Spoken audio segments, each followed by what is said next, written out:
Hello everyone, आज मैं आपको क्लास 10 जियोग्राफी का पार्ट 4 पढ़ने जा रही हूँ। इस वीडियो में हम पढ़ेंगे रिसोर्स प्लानिंग इन इंडिया से। ठीक है, तो यहाँ पर क्या लिखा हुआ है? Resource planning is a complex process which involves. Resource planning एक बहुत उलझा हुआ प्रोसेस है जो क्या इन्वॉल्व करता है? सबसे पहले identification and inventory of resource across the region of the country. जो आइडेंटिफिकेशन आइडेंटिटी हो और इन्वेंट हो जाए जो रिसोर्स है पूरे कंट्री में, पूरे रीजन ऑफ कंट्री में। This involve surveying, mapping and qualitative and quantitative estimation and measurement of the resource. ये क्या इन्वॉल्व करता है? सर्वे इन्वॉल्व करता है, मैपिंग इन्वॉल्व करता है और एस्टिमेशन। किस टाइप का? Qualitative and quantitative estimation. ठीक है, अब देखो सेकंड है involving a planning structure endowed with appropriate technology, skill and institutional setup for implementing resource development plans। involving इस planning structure मतलब एक अच्छा स्ट्रक्चर प्लान करना जो appropriate है, जो मतलब तरीका सही हो। टेक्नोलॉजी जैसे कि होता है स्किल, इंस्टीट्यूशनल सेटअप, ये सारे सेटअप करना, तो मतलब रिसोर्स हम प्लान कर रहे हैं, इसका मतलब ये होता है। ठीक है, अब थर्ड है matching the resource development plans with overall national development plans. मतलब मैच करना हमारे रिसोर्स डेवलपमेंट प्लान्स को हमारे नेशनल डेवलपमेंट प्लान्स से। बहुत इम्पॉर्टेंट पॉइंट है यहाँ से लेकर यहाँ तक। ठीक है, अब है यहाँ पर India has made concerted efforts for achieving the goals of resource planning right for the first 5-year plan launched after independence. India एक बहुत अच्छा एफर्ट लगा दी है गोल अपना अचीव करने में। किसके मतलब इंडिपेंडेंस के बाद किसके प्लान, कौन से प्लान से? फर्स्ट 5-year प्लान होते हैं जिसकी प्लान्स होते हैं। ठीक है, तो हम इसके इंडिपेंडेंस के बाद किससे हेल्प लेके? फर्स्ट 5-year प्लान से लेके हम रिसोर्स प्लानिंग कर रहे हैं इंडिया में।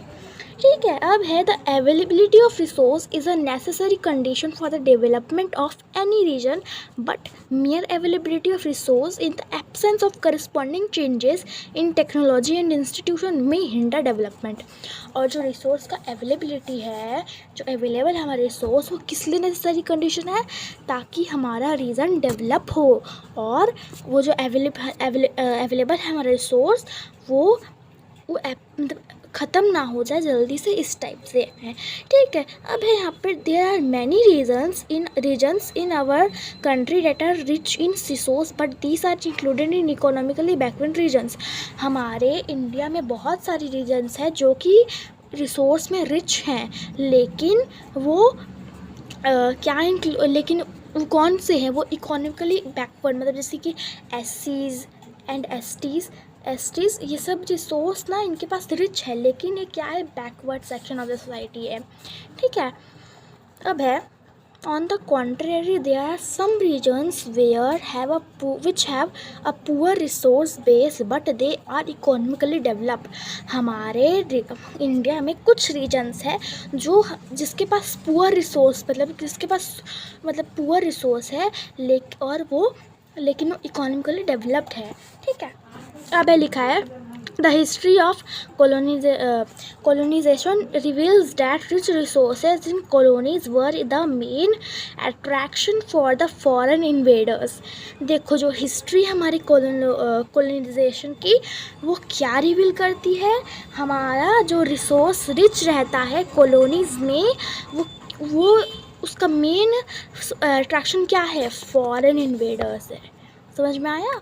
ओके, अब यहाँ पर it was primarily the higher level of technological development of the colonizing countries that helped them to exploit resource of other regions and establish their supremacy over the colonies। ठीक है, अब यहाँ पर therefore resource can contribute to development only when they are accompanied by appropriate technological development and institutional changes। और जो resource है हमारा contribute तब हो सकता है जब एक एप्रोप्रिएट टेक्नोलॉजी और डेवलपमेंट और एक चेंजेस आए हमारे रीजन्स में। ठीक है भाई, India has experienced all this in different phases of colonisation. ठीक है, और ये इंडिया कैसे एक्सपीरियंस करा हुआ है, अलग अलग फेज में ये इंडिया हमारा एक्सपीरियंस करा हुआ है। Therefore, in India, development in general and resource development in particular does not only involve the availability of resource but also technology, quality of human resources and the historical experience of the people. और जो हमारे India, इसलिए हमारे India में development जो हुआ है और रिसोर्स डेवलपमेंट जो हुआ है वो क्या इन्वॉल्व नहीं करता है, द अवेलेबिलिटी ऑफ रिसोर्स। ठीक है, और क्या, टेक्नोलॉजी, क्वालिटी एंड क्वांटिटी वाला, और जो हिस्टोरिकल एक्सपीरियंस है हमारे पीपल का पास्ट में। ठीक है, अभी यहाँ पर सेकंड टॉपिक है कंजर्वेशन ऑफ रिसोर्स, मतलब रिसोर्स को हम कैसे कंजर्व कर सकते हैं वही लिखा होगा। देखो, resources are vital for any development activity. Resource एक बहुत इम्पॉर्टेंट थिंग है हमारे डेवलपमेंट के लिए, एक्टिविटी को डेवलप करने के लिए। But is irrational consumption and over utilisation of resource may lead to socio economic and environmental problems. लेकिन जो हम बार बार एकदम फटाफट यूज़ करते हैं ना, बहुत जल्दी, तो उससे क्या है, हमारे रिसोर्स ना ओवर यूटिलाइज हो जाता है, मतलब ज़्यादा ही कुछ यूटिलाइज हो जाता है।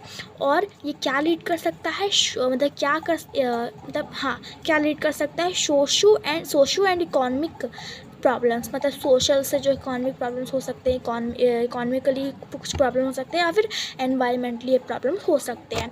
जैसे कि हम फॉसिल फ्यूल ज़्यादा यूज़ कर देंगे तो ख़त्म हो जाएगा, तो हमें बाद में भी नहीं मिलेगा हमारे आने वाले जनरेशन को। ठीक है, तो उस टाइप से to overcome these problems resources conservation of at various levels is important. इसलिए ये हमें ओवरकम करने के लिए रिसोर्स को कंजर्व करना बहुत इम्पॉर्टेंट है। This had been the main concern of the leaders and thinkers in the past. और यही जो टॉपिक है, ये पहले के जो थिंकर्स थे ना, थिंकर्स थे, वो इसको कंसर्न, मतलब इसको ओवरकम करने का कोशिश करते थे। जैसे कि एक एग्जांपल देख लेते हैं गांधी जी का। Gandhi ji was very apt in voicing his concern about resource conservation in these words। Gandhi ji बहुत मतलब एकदम क्या बोल सकते हैं, एकदम सीरियस थे कि हमारे रिसोर्स बचे। और किस वर्ड से उन्होंने बताया, there is enough for everybody's need and not for anybody's greed. यहाँ इस इंडिया में हर उस इंसान के लिए बहुत नीड है जो कि इनफ यूज़ करे, मतलब जो हम बचा के यूज़ करें। यहाँ उनके लिए इस इंडिया में रिसोर्स ज़्यादा है, लेकिन जो लालची हैं उनके लिए रिसोर्स कम है। ये बहुत इम्पॉर्टेंट लाइन है गांधी जी का। ठीक है, अब है, देखो, he placed the greedy and selfish individuals and exploitative nature of modern technology as the root cause for resource depletion at the global level। He was against mass production and wanted to replace it with the production by the mass। और ये जो place किए थे ना greedy और modern selfish individual को, ये ना डिप्लीशन कर सकते, मतलब रिसोर्स को कम कर देते हैं। ये जो लालचीपना, जैसे कि कहता है ना, सेल्फिश पीपल और जो ग्रीडी पीपल, ये सब रिसोर्स को हमारे कम कर सकते हैं। अब हम लैंड रिसोर्स पार्ट 5 में पढ़ेंगे। सो आई होप मैंने जो पढ़ाया आपको समझ में आ गया होगा। So please like, share and subscribe my YouTube channel. Thank you.